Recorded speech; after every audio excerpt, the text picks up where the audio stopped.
उसके जाने का डर ही उसकी असली कीमत बन जाता है। यही बात परिवार में भी उतनी ही सच्ची है। कई घरों में एक ऐसा इंसान होता है जो सबके लिए जीता है, अपनी खुशियां पीछे छोड़ देता है, अपने सपनों को दबा देता है, हर किसी की जरूरत को अपनी जरूरत से ऊपर रखता है, और धीरे धीरे उसका त्याग आदत बन जाता है। फिर वही होता है जो हमेशा होता है, लोग उसे समझना बंद कर देते हैं, उसकी कुर्बानी को महसूस करना छोड़ देते हैं, क्योंकि उन्हें यकीन हो जाता है कि वह तो हमेशा ऐसा ही करेगा। और सबसे कड़वी सच्चाई यह है कि जब कोई हमेशा देता रहता है तो उसका देना दिखना बंद हो जाता है। उसकी अहमियत तब समझ आती है जब वह रुक जाता है, जब वह पहली बार अपने लिए खड़ा होता है, जब वो कहता है अब नहीं। लेकिन अक्सर तब तक बहुत देर हो चुकी होती है, क्योंकि लोग आदत खोने का दर्द तो महसूस करते हैं, लेकिन उस इंसान की कीमत बहुत देर से समझते हैं। मित्रता में भी यही कहानी दोहराई जाती है। तुम वह मित्र हो जो हमेशा पहले संपर्क करता है, तुम वह हो जो हमेशा पूछता है कि कैसे हो, तुम वह हो जो हर मुश्किल में साथ खड़ा होता है। लेकिन क्या तुमने कभी गौर किया कि जब तुम नहीं पूछते तो कोई नहीं पूछता, जब तुम नहीं बुलाते तो कोई नहीं बुलाता, और जब तुम मुश्किल में होते हो तो वही लोग जिनके लिए तुमने सब कुछ किया वे गायब हो जाते हैं। यह इसलिए नहीं कि वे बुरे हैं, बल्कि इसलिए कि तुमने उन्हें यह सिखा दिया है कि तुम्हारे बिना भी चल जाएगा, लेकिन उनके बिना तुम नहीं चलोगे। और जब यह समीकरण बन जाता है तो शक्ति का संतुलन बिगड़ जाता है। एक तरफ वह होता है जो जरूरी है, और दूसरी तरफ वह जो उपलब्ध है। और उपलब्ध होना जरूरी होने से बहुत अलग है। समाज में देखो तो यह और भी स्पष्ट हो जाता है। जो लोग हर किसी के लिए हर वक्त हाजिर रहते हैं, उन्हें लोग इस्तेमाल करते हैं, उनसे काम निकालते हैं, उन्हें तभी याद करते हैं जब कोई जरूरत होती है, और जब जरूरत पूरी हो जाती है तो वापस भूल जाते। बात है। लेकिन जो लोग अपनी सीमाएं रखते हैं, जो हर किसी के लिए उपलब्ध नहीं होते, जो अपने समय और ऊर्जा की रक्षा करते हैं, उनकी समाज में एक अलग जगह होती है। लोग उनका आदर करते हैं, उनसे मिलने की इच्छा रखते हैं, उनका साथ पाने को एक सौभाग्य मानते हैं, क्योंकि जो चीज आसानी से नहीं मिलती उसकी चाह हमेशा बनी रहती है। अब सवाल यह है कि लोग तुम्हें खोने से क्यों नहीं डरते? इसका जवाब बहुत सीधा है, क्योंकि तुमने उन्हें कभी यह एहसास ही नहीं होने दिया कि तुम जा भी सकते हो। तुमने हर बार माफ किया, हर बार समझौता किया, हर बार वापस आ गए।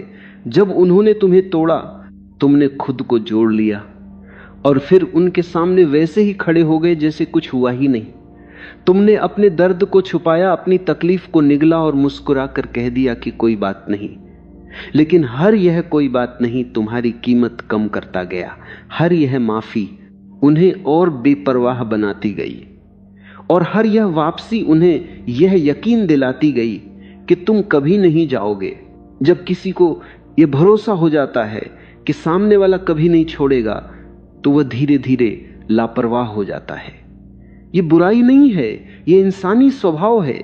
जब तुम्हें पता होता है कि सूरज हर सुबह निकलेगा, तो तुम उसके निकलने पर हैरान नहीं होते, उसकी रोशनी को खास नहीं मानते, उसकी खूबसूरती को देखना भी छोड़ देते हो। लेकिन जिस दिन सूरज न निकले, उसी दिन पूरी दुनिया समझ जाती है कि उसकी अहमियत क्या थी। तुम भी कुछ ऐसे ही हो, हर रोज रोशनी देने वाले उस सूरज की तरह, जिसकी आदत तो सबको है लेकिन कद्र किसी को नहीं।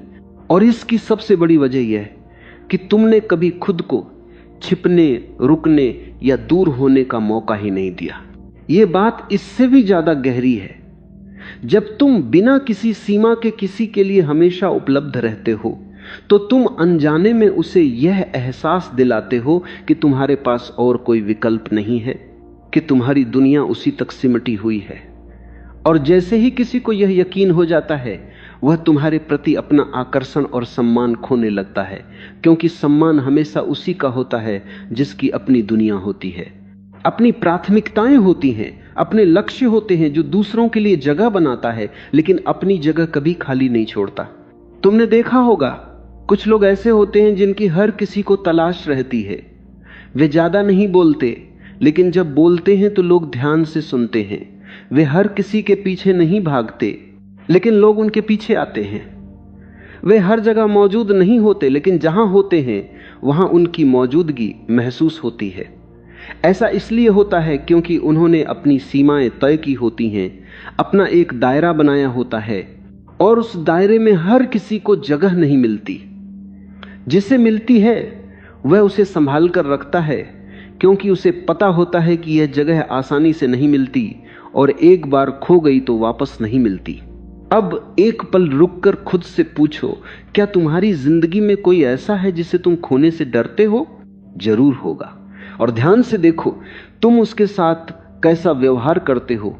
तुम उसकी बात सुनते हो, उसका ख्याल रखते हो, उसे नाराज नहीं करना चाहते, क्योंकि तुम्हें उसे खोने का डर होता है। यही डर किसी की कीमत तय करता है, और यही डर तुम्हारे लिए किसी के मन में नहीं है। यही तुम्हारी असली समस्या है। लेकिन अच्छी बात यह है कि यह समस्या स्थायी नहीं है, यह बदल सकती है, और यह बदलाव किसी और से नहीं, तुमसे शुरू होगा। क्योंकि दुनिया तुम्हारे साथ वैसा ही व्यवहार करती है